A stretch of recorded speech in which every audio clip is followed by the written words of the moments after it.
आपका ब्रेक के बाद और बढ़ते हैं आगे। नतीजों का दौर है और कई सारे मैनेजमेंट से इसमें हम चर्चाएं कर रहे हैं। दूसरी तिमाही में शेयर इंडिया सिक्योरिटीज की आय 421 करोड़ से बढ़कर 456 करोड़ रही। मुनाफा भी बढ़कर 124 करोड़ पहुंचा है। मार्जिन में भी अच्छा सुधार हुआ है। इस बार के नतीजों और ग्रोथ आउटलुक पर चर्चा के लिए हमारे साथ है कंपनी के सीईओ और whole time director Sachin Gupta साहब। सचिन जी, बहुत बहुत स्वागत आपका ईटी नाउ स्वदेश में। अच्छा लग रहा है आपसे इस बातचीत की शुरुआत करते हुए।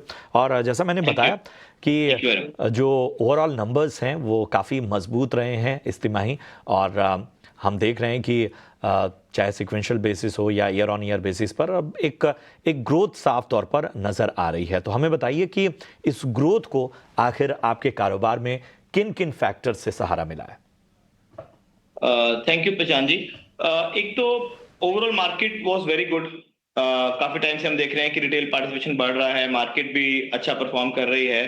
अगर हम लास्ट एक आध महीने को छोड़ दें, तब तक इन्वेस्टर्स के लिए मार्केट हमेशा ही अच्छा रहा, जिसकी वजह से भी ग्रोथ रहा। लेकिन कुछ इनिशिएटिव्स जो लास्ट 2 साल में कंपनी ने लिए, वो धीरे धीरे अभी हम लोग को रेवेन्यू में अच्छा नंबर ऐड कर रहे हैं। जैसे कि रिटेल साइड पे हम लोगों ने काफी फोकस किया। हम रिजल्ट्स में भी देख सकते हैं कि रिटेल नंबर्स हमारे काफी अच्छे ऊपर जा रहे हैं, जिसमें हमने एमटीएफ सर्विसेज को ऑफर करना शुरू किया। हमारा सितंबर एंड तक लगभग 250 करोड़ का एमटीएफ का बुक था। और उसके बाद मर्चेंट बैंकिंग में हम लोगों ने 2 साल पहले डिवीजन स्टार्ट किया। वहां पे भी हम लोग को अच्छा बिजनेस मिल रहा है, वहां पे भी हम लोग को अच्छा ग्रोथ हो रहा है, वहां से भी रेवेन्यू में ऐड हुआ। और फिर इंस्टीट्यूशनल बिजनेस भी हमने जो पिछले 1-1.5 साल पहले स्टार्ट किया, और लास्ट 1 साल में हमने 113 इंस्टीट्यूशन को एम्पैनल किया। वहां से हम लोग को अच्छा ग्रोथ आ रहा है। सो ओवरऑल जो हमारा फी बेस्ड बिजनेस था उसने नंबर्स ऐड किया, और जो एग्जिस्टिंग बिजनेस था वो ग्रो किया। सो कंबाइनिंग एवरी एस्पेक्ट हमारा ग्रोथ अच्छा रहा इस साल। इस क्वार्टर में नंबर्स अच्छे आए सर। ये काफ़ी अच्छे रहे दूसरी तिमाही में। लेकिन मार्जिन्स पर मैं मिस्टर गुप्ता आपका नज़रिया लेना चाहूँगी। सीक्वेंशियल बेसिस पर देखें तो करीब 500 बेसिस पॉइंट का एक्सपेंशन दिखा, 42% के पार मार्जिन्स निकलते हुए नजर आए। कौन से फैक्टर्स थे जिसके चलते मार्जिन्स इतने बढ़े, और लॉन्ग टर्म बेसिस पर आपका क्या नज़रिया रहेगा मार्जिन एक्सपेंशन को लेकर? मैम एक्चुअली हमारे मार्जिन, इबिटा मार्जिन लगभग हमारे इसी रेंज में हमेशा रहे हैं। पीछे कुछ हमारा जो प्रेशर आया था मार्जिन का, वो स्पेशली इसलिए आया था क्योंकि हम लोगों ने जो डिवीजन स्टार्ट किए थे उसके लिए जो हमने इनिशियल कॉस्ट इंकर किया था, इंफ्रास्ट्रक्चर कॉस्ट कह सकते हैं, मैन पावर कॉस्ट कह सकते हैं, और जो इनिशियल पुश हमें किसी भी डिवीजन के लिए देना पड़ता है वो जो देना पड़ा, वहां पे हमने कुछ एक्स्ट्रा कॉस्ट इंकर किया था। बट अभी वही डिवीजन सारे रेवेन्यू प्रोड्यूस कर रहे हैं, तो वापस से हमारे मार्जिन स्टेबलाइज हुए हैं। और हमें उम्मीद है कि हम लोग ये इन मार्जिन आगे भी फ्यूचर में मेंटेन कर जाएंगे। एंड एक आध डिवीजन अगर हम कोई नया स्टार्ट करेंगे तो प्रेशर है, लेकिन अभी हमें मार्जिन पे कोई प्रेशर नजर नहीं आ रहा। ठीक है, तो मार्जिन पर फिलहाल कोई दबाव नज़र नहीं आता हुआ। अब हमें ज़रा अपने इस पूरे कारोबार में, और अब चूंकि अब हम आगे का नज़रिया भी चाहेंगे, तो गोइंग अहेड आपको कौन से ऐसे की ड्राइवर्स लग रहे हैं जो आपके कारोबार को सपोर्ट करते नज़र आएंगे, और ख़ास तौर पे किस तरह के growth numbers non tier 1 markets में आपको नज़र आ रहे हैं? सर हमारा मेन फोकस अभी रिटेल साइड पे है, और जिसमें हम ऑफलाइन रिटेल पे भी ज्यादा फोकस कर रहे हैं, और ऑनलाइन में भी कर रहे हैं। हमारा जो एक फ्लैगशिप प्लान था एल्गो फॉर रिटेल, वो भी हमारा लॉन्च हो चुका है, एंड लोग उसको भी बड़ा पसंद कर रहे हैं। और ऑफलाइन ऑनलाइन मिला के हमें लगता है रिटेल साइड पे आने वाले 2-3 साल में अच्छा ग्रोथ हम लोग को मिलेगा। एमटीएफ बुक के लिए भी हम लोगों ने बाय 2027 1000 करोड़ का टारगेट रखा हुआ है कि 1000 करोड़ का बुक हमारा एमटीएफ का बाय 2027 होना चाहिए। एंड मर्चेंट बैंकिंग साइड पे ये ऑर्गेनिकली बहुत ही बढ़िया बिजनेस ग्रो कर रहा है, और 3-4 साल में ये बिजनेस एक अपने आप में इंडिपेंडेंट डिवीजन हो जाएगा, और ये इमीडिएटली रेवेन्यू में ऐड करता है। एंड थर्ड आपका इंस्टीट्यूशन डेस्क, अगेन इसी साल हमें जिस सबसे नंबर्स वहां से आ रहे हैं, वी आर वेरी होपफुल कि आने वाले 2-3 साल में ये तीनों डिवीजन मिलके हमारी फ्यूचर ग्रोथ को ड्राइव करेंगे। एंड शेयर इंडिया के नंबर्स आप लोग देखेंगे, रिटेल साइड पे हमारा फोकस जाने से आने वाले 2-3 साल में नंबर ऑफ क्लाइंट हमारे यहाँ से, हमें उम्मीद है कि एटलीस्ट हमारे 3-4 टाइम्स क्लाइंट भी ऐड हो जाएंगे। क्लाइंट एक्सपेंशन पर नज़रिया काफ़ी पॉजिटिव है। लेकिन मिस्टर गुप्ता, मैं आपसे पूछना चाहूँगी, एफएनओ ट्रेडिंग में कई सारे रिस्ट्रिक्शंस लगाए हैं सेबी ने हाल ही में। क्या उसका इम्पैक्ट कंपनी के वॉल्यूम्स पर दिखा है और अगले कुछ महीनों में दिख सकता है? अभी सेबी ने जो रिस्ट्रिक्शंस लगाए हैं वो 20 नवंबर से इंप्लीमेंट होंगे, तो वॉल्यूम इम्पैक्ट आने वाले टाइम में आएगा।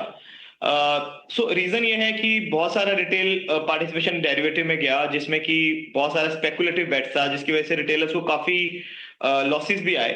एंड सेबी वांट्स की सस्टेनेबिलिटी रहे पार्टिसिपेशन में, ये नहीं होना चाहिए कि एक कोई क्लाइंट आए, उसको लॉस हो और वो चला जाए।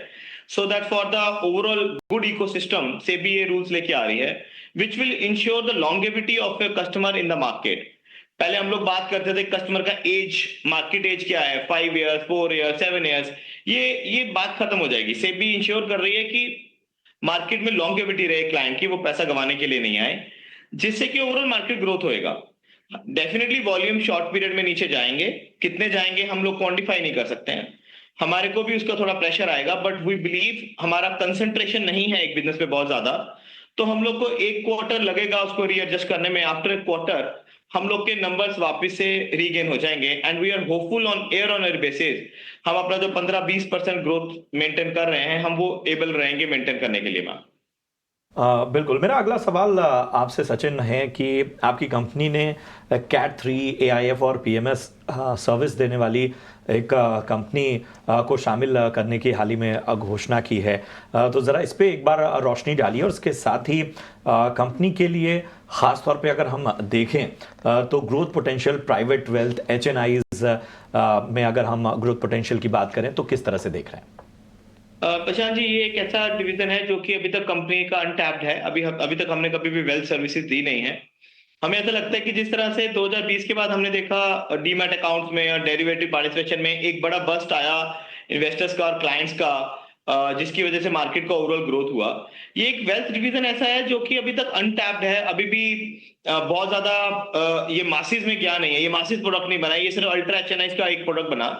बट जैसे इंडिया ग्रो कर रहा है, अगर हम इंडिया स्टोरी में बिलीव करते हैं, तो ये मासिस में जो अच्छी सैलरीज है, यंग जनरेशन आ रही है, उनकी सैलरीज अच्छी हैं, वो अपने पैसे का क्या करें, एक मेजर क्वेश्चन अभी मासिस के पास आने वाला है, जिसके लिए उनको वेल्थ गाइडेंस की जरूरत पड़ेगी। ये एक ऐसा डिवीजन है जहां पे हम लोग को लगता है कि अगर हम लॉन्गर पीरियड में देखें, ये एक इंडिपेंडेंटली बहुत बड़ा डिवीजन बन सकता है अगले 7-8-10 साल में। और ये होना ही चाहिए, किसी भी अच्छे फाइनेंशियल सर्विसेज कंपनी के पास ये डिवीजन होना ही चाहिए, बिकॉज आपके क्लाइंट्स की डिमांड रहती है। तो आज क्या होता है, आपका क्लाइंट कहीं आपसे ब्रोकिंग करता है, लेकिन आपका वेल्थ के लिए कहीं और जाता है। तो हम लोग को ये लगता था कि ये वैक्यूम है कंपनी के अंदर, जिसके लिए हमने ये डिवीजन के लिए बोर्ड से अप्रूवल लिया। और हम लोग सारी सर्विसेज अपने क्लाइंट को एक ही रूफ के नीचे देना चाहते हैं। एंड आई होप कि वेल्थ डिवीजन जब स्टार्ट होगा तो हम क्लाइंट्स को अच्छे प्रोडक्ट्स ऑफर कर पाएंगे AIF और PMS के थ्रू, और हेल्प करेंगे उनको ताकि उनकी जो भी वेल्थ रिलेटेड डिमांड है या सजेशंस है, उनको हम पूरा कर पाए और एक अच्छी सर्विस उनको दे पाए।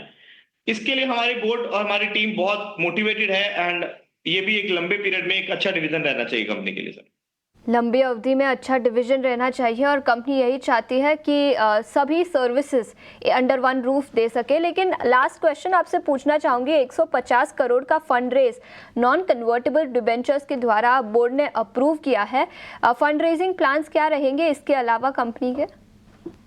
मैम 50 करोड़ का NCD है, this is 50 crore NCD plus 50 crore green शू।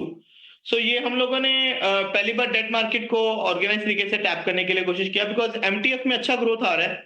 इसका प्राइमरी जो फोकस है, रीजन है, वो MTF की डिमांड को कैटर करने के लिए ही है। एंड जैसे जैसे मैंने कहा कि हम लोगों ने 1000 करोड़ का टारगेट रखा है बाय 2027। अगर MTF में हमारी अच्छी ग्रोथ आती है तो आने वाले टाइम में may be we come up with more NCDs, but अभी कुछ ऐसा प्लान नहीं किया है।